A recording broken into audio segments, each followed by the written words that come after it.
And we are live, ladies and gentlemen. Welcome to the show. Second show ever. Really exciting. We got big news again today. Big news week. It's phenomenal. It's fun. A lot of big things happening. Unfortunately, we have some bad news. We have some good news today as well. So we can't get our hopes down too much. But with that all being said, we're going to go ahead and get right into it. I, of course, am your host, Carter M. Nelson. Really excited. Again, big show. Big show. Today is all about the recent decisions with SCOTUS. There were a number of extremely important decisions today. So, yeah, it's really important we get into that. Today, earlier, we also saw that the SAVE Act failed to pass through the Senate. That's not something we're necessarily going to be covering today, but we are going to go ahead and get into that tomorrow. But it's going to be another pretty big deal. But with all of that being said, I won't hold you any longer. Let's get into it. So right away, we have the birthright citizenship decision. Now, this was a massive decision. A lot of people really looking forward to see what would go down with this. And the way it turned out, unfortunately, we have bad news, which nobody is really surprised about. Nobody truly expected this to go through. But the birthright citizenship is continuing to be protected under the Constitution with the 14th Amendment. That was what the Supreme Court justices decided upon. And honestly, it's a really ridiculous decision that was made. There's no way to walk around it. It's an insane decision. Now, just to give you guys a little bit of context, the reason that this was even in the Supreme Court was the current administration was trying to ensure that we couldn't have any more of this birth tourism. Now, what birth tourism is was people are coming over our border, they are coming over without any form of US legal citizenship. They are not Americans in any way. These people are not Americans. They have no allegiance to America, nothing that is American truly in their blood. And they would come over here and have kids, and thanks to birthright citizenship, these kids would be made US citizens right away. And it's insane. It's an insane thing to do. Something that no other development nation in the world is doing right now. Nobody else says if you come over our border and have a child, that child is a citizen of this country. That doesn't make any sense. That's how you end up with kids who grow up with no allegiance to America. These kids, they're being born here, they're being raised in different countries, but they are maintaining a US citizenship because they're born in the United States. And that's never what the 14th Amendment was about. Give you guys a little bit of background, and this is something that Clarence Thomas wrote in great detail over today's decision, was the entire point of this amendment was to ensure that the children of slaves, which were recently released, would become U.S. citizens. Now, these were children born of parents who lived much, if not all, of their entire lives in the United States, and these are also children who will grow up and live in the United States their entire life. They will be part of American culture in some way or another. Now, what the Supreme Court decides is that that isn't actually the correct interpretation. Instead, somehow you are born here and you are a citizen no matter what the circumstances are. So it's completely undermining what the point of birthright citizenship actually is in this nation. And again, this is why Clarence Thomas, he wrote, I believe it was between 90 and 100 pages in his dissent. Clearly something that he was very passionate about because this is a very big deal. And maybe the most embarrassing part of this is how the vote actually went. So this is from Time. The Supreme Court on Tuesday upheld birthright citizenship, preserving the more than a 150-year-old constitutional guarantee that nearly everyone born on American soil automatically becomes an American citizen, and dealing a significant blow to President Donald Trump's effort to impose sweeping new restrictions through executive action. In a surprisingly narrow 5 to 4 decision, Chief Justice John Roberts and Justice Amy Coney Barrett joined the court's three liberal justices, Sonia Sotomayor, Elena Kagan, and Ketanji Brown Jackson, to reject Trump's order, while Justice Brett Kavanaugh concurred only in the judgment and dissented in part. saying that the policy violated federal statute, and if, in his view, it did not run afoul of the Constitution itself. Did you guys pick up on that? Currently, the Supreme Court has six so-called conservative justices, and then we have the female bloc of the three more liberal-leaning justices. So, what does this mean? Give me 1 minute. Looks like the stream is acting up a little bit.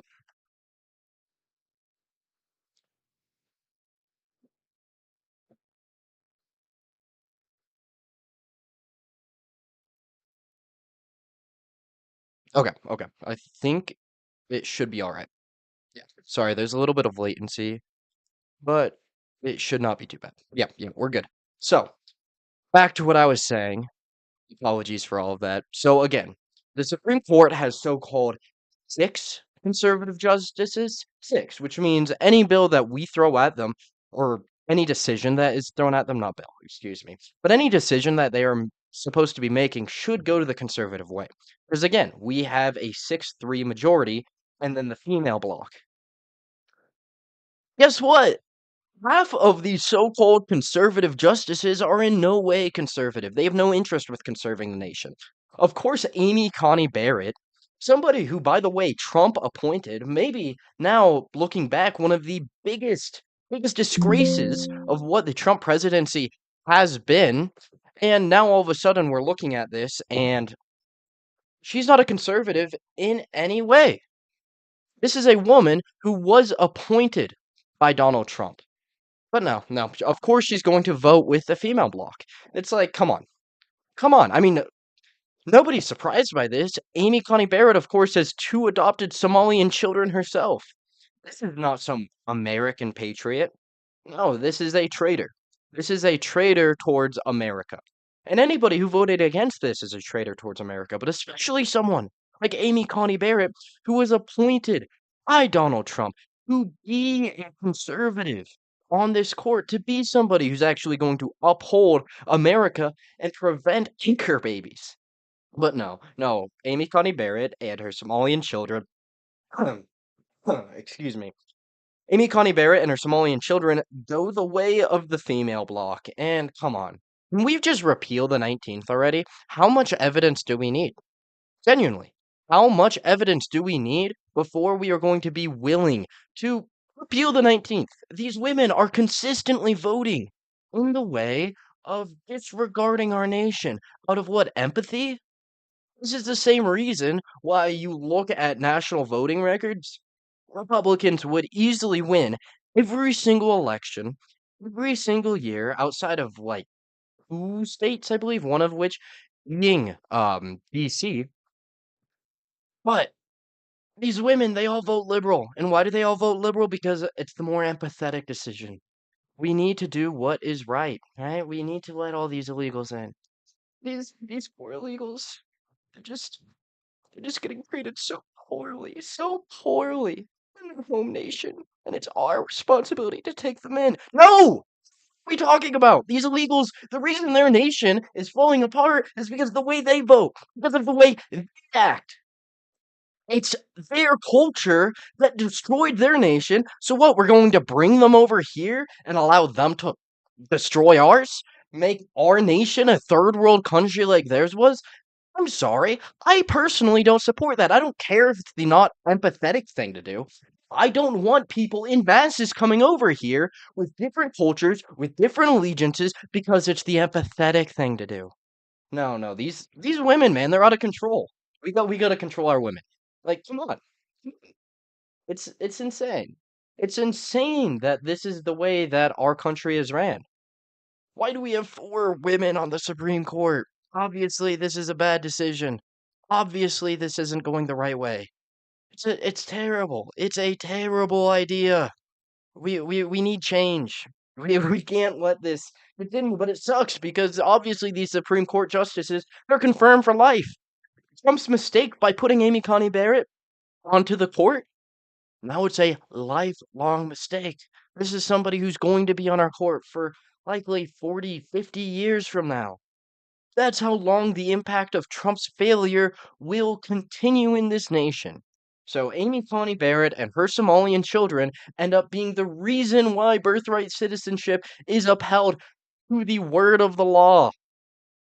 It's ridiculous. And then again, we also have our Chief Justice John Roberts, again, another so-called conservative justice, and he also votes with the female bloc. It's like, what are we doing? And obviously Brett Kavanaugh, so his situation's a little bit different. He didn't necessarily say that the court has the ability to remove, or excuse me, he didn't say that Trump has the ability to remove it through an executive order. Instead, what he's pushing for is for our Congress to be the ones to do it. He's saying that the Congress needs to pass a statute to change the way that it's looked at based off of a 1940 statute, which what I previously read off in that Time article. So his dissent's a little bit different. But yeah, these two so-called conservative justices, they could have made a legitimate change, and we have somebody like Clarence Thomas who clearly is actually understanding what the 14th Amendment was for and what it actually means, and it's not saying that anybody can be in this nation for any reason at all. Ay, ay, ay. But yeah. Yep, that's the situation we're in. Donald Trump put a woman with Somalian children on the court, and it backfires. Well. It's insane to me that he can't push through his executive order, one that would actually help the nation because of a justice that he put into place. It's his own incompetencies. He is his own worst enemy. Donald Trump can't be the president that he promised to us because he's an incompetent leader. And until we as conservatives get that into our heads that many of our leaders are going to make these promises but they are completely incompetent, nothing's ever going to change. I mean, burn it all down at this point. These Republicans are clearly not actually on the conservative side of the issue. Now, with all of that being said, everything going on with the Supreme Court, as I mentioned earlier, it's not all bad news.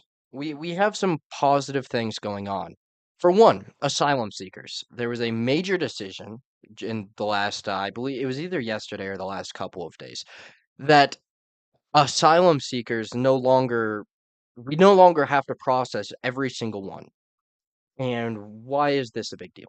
Well, currently, an asylum or prior to this decision, an asylum seeker could go to the border, say the right things, and all of a sudden we have to process their claim. And this was being done intentionally by Democrats to get these asylum seekers into our nation, right? Because obviously many of them are backed by people who are using illegal immigrants and these asylum seekers for their jobs, right? They're paying them lower wages to do the jobs that regular Americans don't really want to do necessarily. So they were taking advantage of these people as well as due to the different voting rules, which should have maybe been taken care of by the SAVE Act, but nope, it was pushed down. Sorry, it's enraging, really. It's enraging that we decide that no, you don't have to prove any citizenship to actually vote. It's crazy. But as I was saying, these liberals they were going down, they were finding these potential asylum seekers, they were sending down lawyers, really great lawyers to go to these future asylum seekers, future immigrants and giving them essentially a script that they could read off when they get to the border so that it would start the asylum seeking process. Now, when this process begins, originally it meant that we had to house them somewhere because we couldn't just send them out because they were seeking asylum. So now, or excuse me, I lost my train of thought there for a second. But yeah, so we couldn't just send them back. So what would happen was these asylum seekers would have to be sent somewhere in the nation, and we can't put them in cages anymore. Apparently, you can't put these people in any form of detainment. No, you have to give them five-star luxury hotel services. We have to give them better treatment than our citizens themselves get. And so what would end up happening was we can't actually afford to make these establishments for all of these countless hundreds of thousands of asylum seekers. So they would just get shipped off somewhere where in the nation And then those people would oftentimes just disappear. Eventually, they would get a court date for their asylum seeking where the decision would be made and they just wouldn't show up. They would literally just disappear. And that was the situation that we found ourselves in. But now with this new Supreme Court ruling, we don't actually have to let them in anymore. If they show up to the border, as long as we prevent them from stepping a foot onto American soil, we have no responsibility over them. So that's a massive decision. A really, really great decision, right? It's actually going to potentially help in reducing the number of these third worlders coming into our nation. It will potentially actually help us out, keep us a little bit more protected. So yeah, that's what we have going on with the entire asylum thing. And I gotta speak on what Sotomayor said about this because it's absolutely crazy. So Sotomayor essentially compared this asylum seeking to a movie theater, in which she says if a person walks up to a ticket booth located just outside the theater, it would be unreasonable to think they could not buy a ticket under the policy because they are not in a theater yet. That's a Supreme Court justice. A Supreme Court justice that seemingly can't distinguish the difference between running a country, running a fucking nation, to a movie theater. What are we doing with that? What are we doing? This is a Supreme Court justice. Obviously, it's different. In theater, it's a business. It's a business who's trying to get people in, buy tickets, go to the movie, and guess what they do afterwards? They leave. You know what is going on with these people? These third worlders rushing our nation, faking asylum seeking status, and using our laws against us to disappear into our nation because it's better, and then they come in here and start to turn it into the third world that they just ran away from. No, they don't leave afterwards. They don't leave like somebody who bought a ticket to go to a movie theater. And guess what? They're not even buying a ticket. They're just taking advantage of the laws. Our Supreme Court justice can't distinguish the two. Women, man, it's the female bloc. Again, that's who the dissenters were. It was a 6-3 decision. The dissenters were the female bloc. The three liberal court justices, all women. All women. So that should probably tell us something, but no. That's too far. Nobody will accept that. In other news, another pretty good decision. More good news. TPS was ended, right? So the court essentially ruled that the executive branch can end TPS at any point. And what TPS is, it stands for temporary protected status. So what this would do was a nation going through some form of hardship, let's say a genocide was going on over there, a massive earthquake, something over there. Their economy was destroyed. Let's look at Venezuela, right? These nations, the people under them would be put under temporary protected status where they would be able to come into this nation and live under us for 18-month periods, right? It would be 18 months and then it would be reevaluated and we would do that over and over again until it was deemed that they were no longer in need of protection and they would be sent back to their home nation. So it was something that was never supposed to be a long-term solution. It was supposed to be we, out of our own nation's kindness, will allow you to come in here and live in our much better country than wherever you're coming from. And yeah, after everything is solved, you'll be sent back. And so Trump did an executive order to send back the Haitians and the Syrians, removing their temporary protected status. And this ends up going to court, and that ends up going to the Supreme Court, in which they decide to rule that Donald Trump actually does have the ability to send these people back, which is another great thing, right? It's another great decision. Again, you want to bet on who the dissenters were? You want to take a bet on who's dissenting? Guess what? It's the female bloc. Again, the female bloc, the three liberal court justices. Like, son of a bitch. What are we doing? These women, man, they're out of control. They're out of control all over the country. They're out of control, and it's just being reaffirmed in our courts. And that's what happens when you give them this kind of political power. They make constant decisions to completely destroy and fuck our nation. So yeah. Yep. But again, try not to get too down. Another good decision with TPS. Well, the unfortunate thing is, what are we actually doing about illegal immigration? Like we are promised mass deportations, we're still not seeing them. Sure, the border control is under significantly more control than it was over the Biden administration, and finally, it's not being rushed. But we're not sending them out in mass. Like, how hard can it be? How hard can it be to find these people? Like, go to your fucking local Home Depot, just wearing the ice outfit, and you'll watch them scatter. We know where they are. They're on the farms. They're doing labor. They're doing unsanctioned labor. They are looking for contract work. It can't be that hard to find these motherfuckers. But no, we're not actually doing anything to get these people out of our nation. So, yeah. I mean, despite the fact that we ended the temporary protected status of these Haitians and the Syrians, I would be shocked to see a massive removal of these people on a major basis. So now, yeah, it's great. We now have the ability, through executive order, to get rid of these people, to move these people out of our nation. Right? Yeah. So we now all of a sudden have the ability to remove them, but nothing's actually going to happen. I mean, it's not actually incentivized.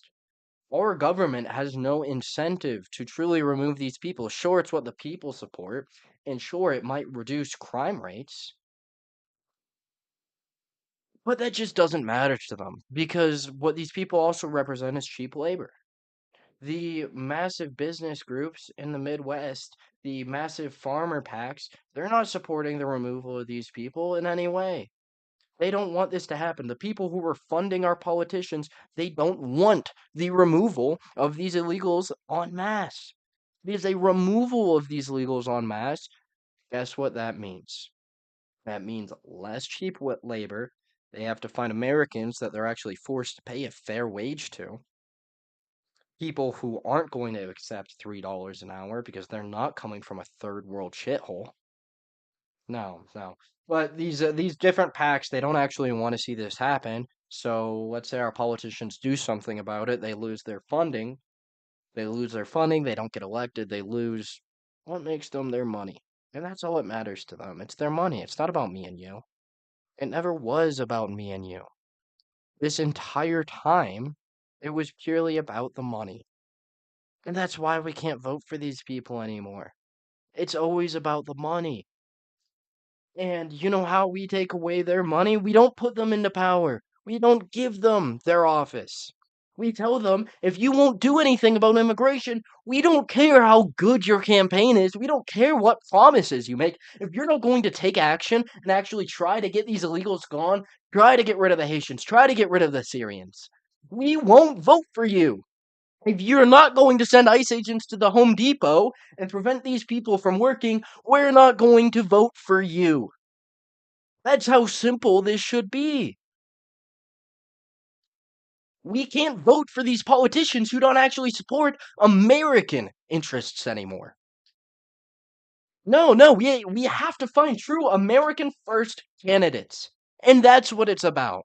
Finding people who care about the little guy, who care about me and you.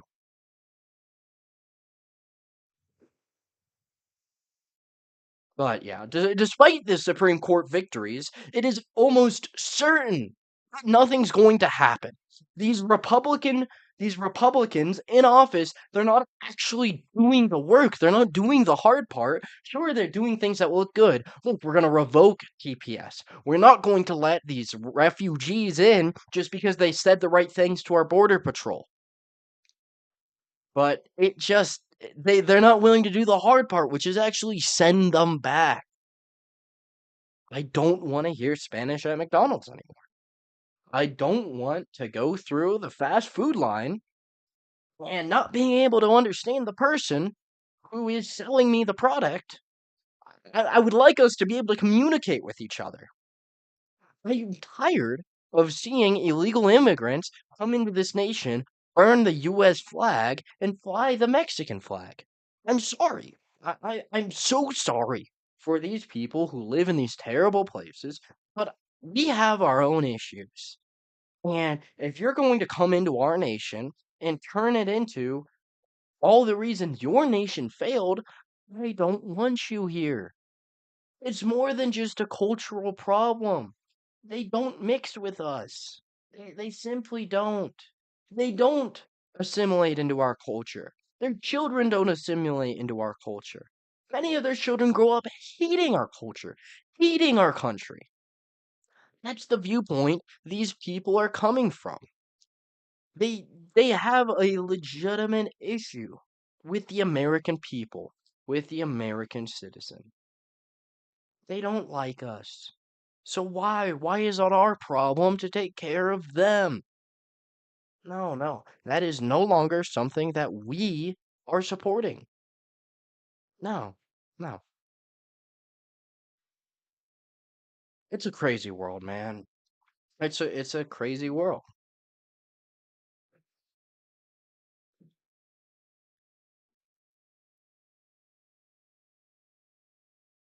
Fucking McDonald's, man. You go in there and you can't understand a single motherfucker. Any service call. Yeah, yeah, you call them, you try to get whatever you need taken care of, and you can't understand the fucking operator.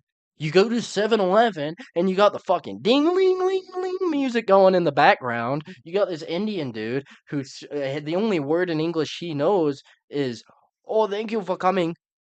And then he's on the phone the whole time speaking in his fucking Indian ass language. And that's the situation we put ourselves into. And our administration won't do anything about it because the major corporations who are funding them don't want anything to actually happen.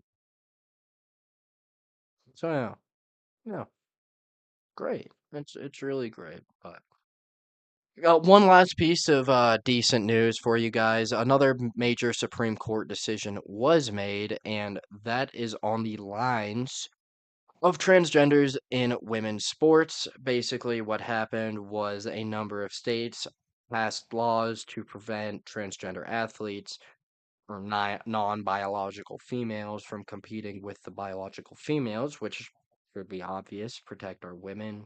Don't put men in women's sports. Don't put men in women's locker rooms. Like, I'm sorry.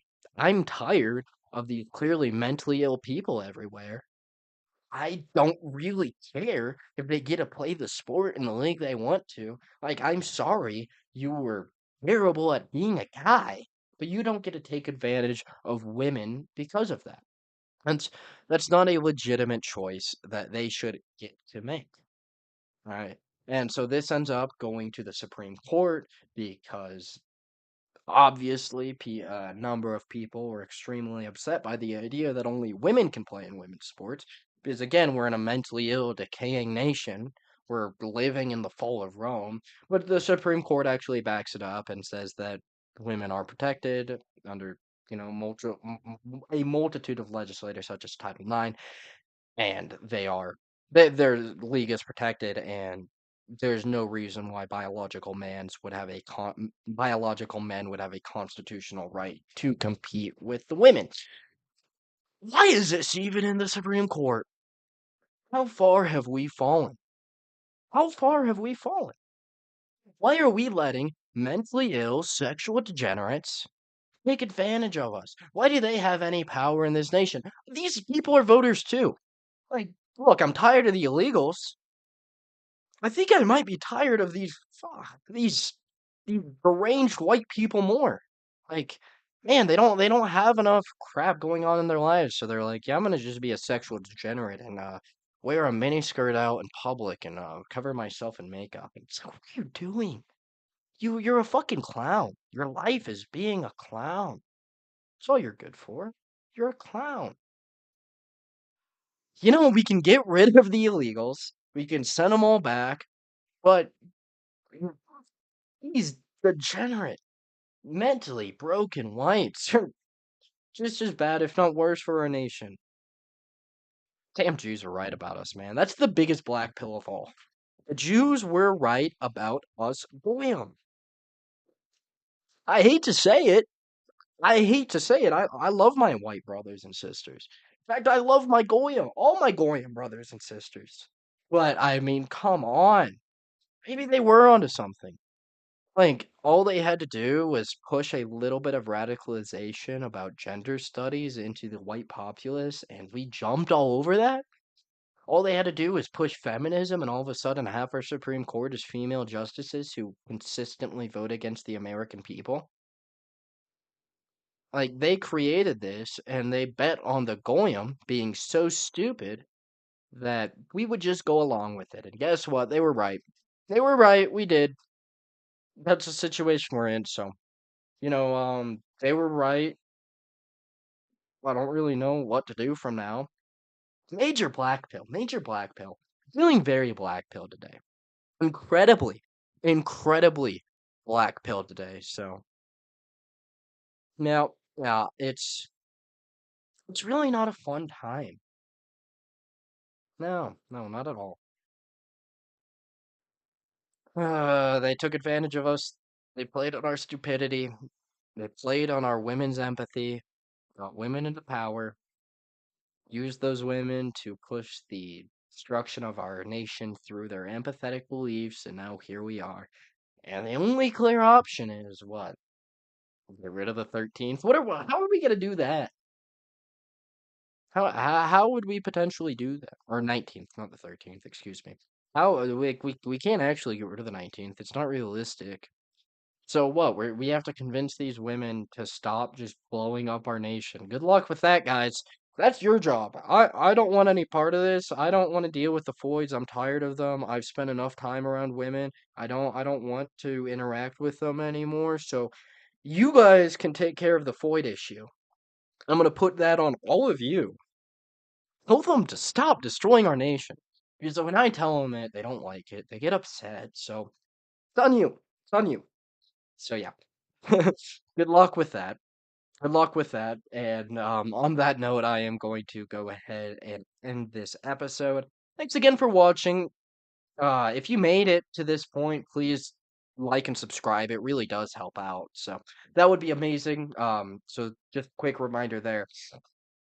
But yeah, good night to all of you guys. God bless y'all. Good luck with the coming destruction of our nation. It's going to be a fun time, but yeah.